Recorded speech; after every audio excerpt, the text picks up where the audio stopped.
In this video we are talking about how to manage your money using the 50-30-20 rule today on Fine Facts. I'm here to help you conquer your money and grow your wealth. However, before we start the video, I just want you to like and subscribe because it helps our channel a lot, and we would really appreciate your support. You might be wondering what the 50-30-20 rule is, so as always, let's put it in writing so we can see what it means. Pretend we have a pie right here, and half of this pie, or 50%, actually represents your needs. This is all about budgeting and knowing where your money is going. Now that you have a visual depiction, let's break down each of these percentages and provide examples so that you can assess your own personal financial situation. Using these indicators, 30% of your income will go toward wants, and the remaining 20% will be spent on savings or debt repayment.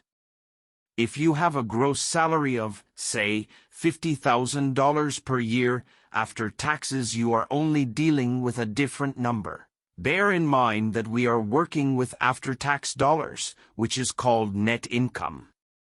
We are using that after-tax dollar amount. Therefore, in terms of the 50%, let's consider what could be included in this in terms of requirements.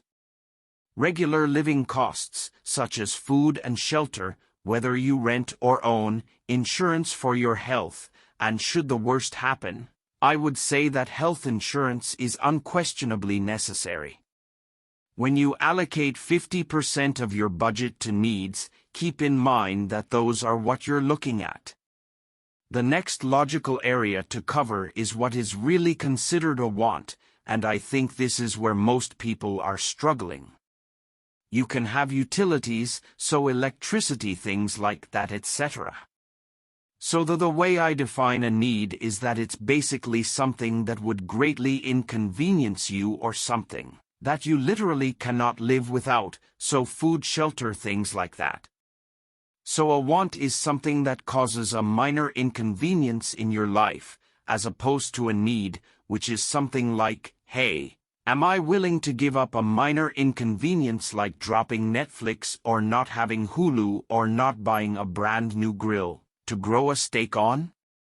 Those are wants, not needs. Under this heading, there would be items like, do you really need to go shopping for brand new clothing right now?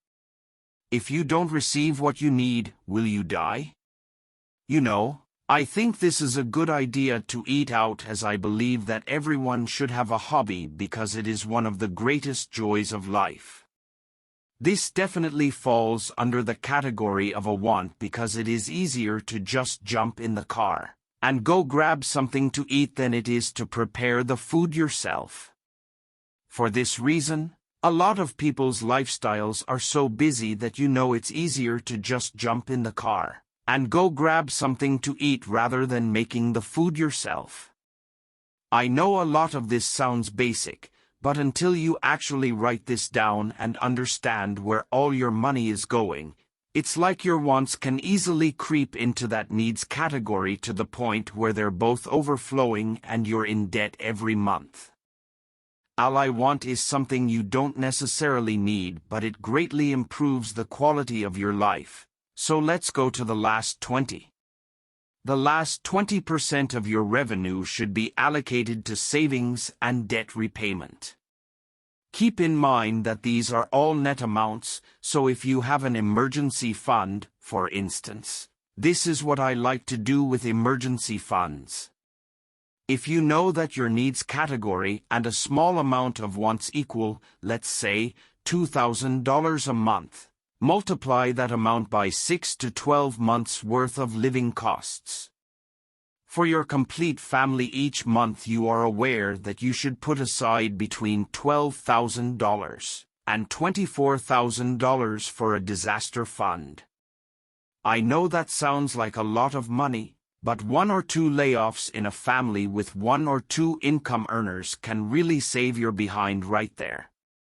You guys are also paying off debts, so if you have credit cards, student loans, or other debts of the like, you should just use that 20% to pay them off. I know a lot of this sounds like common sense to you guys, but until you actually create a monthly budget knowing what your monthly net income is, breaking it down by 50-30-20, you won't know how much you can spend on a monthly basis. And then obviously if you want to save for retirement. In my opinion, this is one of the things that most people will suffer from 20-30 years from now, because a lot of them are just not focusing on retirement savings. So I know a lot of this stuff sounds like common sense too. That's pretty much all I have for you guys today. I know that this may not be some earth-shattering information, but again, until you actually write it down and understand where every single one of your after-tax dollars is going, you might be surprised. So I know this. You would be surprised at where different dollars go for different categories, so unless it's not a want or a need, I would definitely put it under this 20 savings in debt category.